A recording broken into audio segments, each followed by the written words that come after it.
परभणीत संविधान पुस्तकाच्या प्रतिकृतीची तोडफोड करणाऱ्या समाजकंटक प्रवृत्तीच्या व्यक्तीवर कठोर कारवाई झाली पाहिजे। तसेच निरपराध लोकांवर नोंदविलेली गुन्हे मागे घेऊन आंदोलकावर सुरू असलेले कोम्बिंग ऑपरेशन थांबवावे, अशा मागणीचे निवेदन वंचित बहुजन आघाडी कारंजा तालुक्याच्या वतीने तहसीलदार कारंजा यांना देण्यात आले। परभणी जिल्हाधिकारी कार्यालयासमोर असलेल्या भारतरत्न डॉक्टर बाबासाहेब आंबेडकर यांच्या स्मारकासमोरील संविधान पुस्तकाच्या प्रतिकृतीची समाजकंटकाने जाणीवपूर्वक नासधूस केली आहे। या घटनेमुळे संतप्त झालेल्या आंबेडकरी जनतेने शांततेत आंदोलन केले। त्यानंतर कोम्बिंग ऑपरेशनच्या नावाखाली पोलिसांनी दलित तरुणांची धरपकड करून त्यांच्यावर गुन्हे दाखल केले। गुन्हे दाखल करण्याच्या कारवाईचे सत्र पोलिसांनी सुरू ठेवल्याने आंबेडकरी जनतेतून तीव्र संताप व्यक्त केला जात आहे। याचे पडसाद सर्वत्र उमटत असल्याने आंबेडकरी विचारांची अनुयायांच्या भावना तीव्र होत चालल्या आहेत। महाराष्ट्र राज्यासह संपूर्ण भारत देशात शांतता भंग पावत चालली आहे।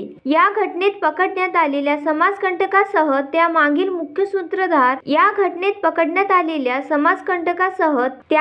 मुख्य सूत्रधार असलेल्या देशद्रोहीचा शोध घेऊन शासनाने कठोर कारवाई करावी। तसेच परभणी येथील भीमसैनिक सोमनाथ सूर्यवंशी यांचा पोलीस कस्टडीमध्ये कोम्बिंग ऑपरेशनमध्ये मृत्यू झाला, यांचा जाहीर निषेध करतो व त्यांची चौकशी करून दोषीवर योग्य ती कारवाई करावी ही विनंती। निवेदन देते वेळी उपस्थित पदाधिकारी भारत भगत, जिल्हा महासचिव किशोर उके, जिल्हा उपाध्यक्ष राजीभाऊ चव्हाण, ज्येष्ठ नेते रवींद्र भुसारे, तालुका महासचिव देवराव कटके, तालुका मार्गदर्शक संजय खाडे, रंगराव गोपनारायण, मुकुंद खळसे, महेंद्र लिघाटे, सिद्धार्थ इंगोले, बाळकृष्ण सिरसाट, रुपेश भगत, तुळशीराम तायडे, नरेश तायडे, प्रशांत सिरसाट, सचिन खांडेकर, समाधान सिरसाट, श्रीकांत बागडे, विष्णू पाटील, प्रशांत भगत, मयूर राऊत, भागवत गुळदे, सचिन ढोके, दशरथ आठवले, शामराव कांबळे इत्यादी कार्यकर्ते उपस्थित होते।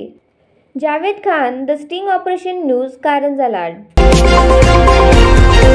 द स्टिंग ऑपरेशन न्यूज, सत्याचे दुसरे नाव, अन्यायावर लेखणीचा घाव।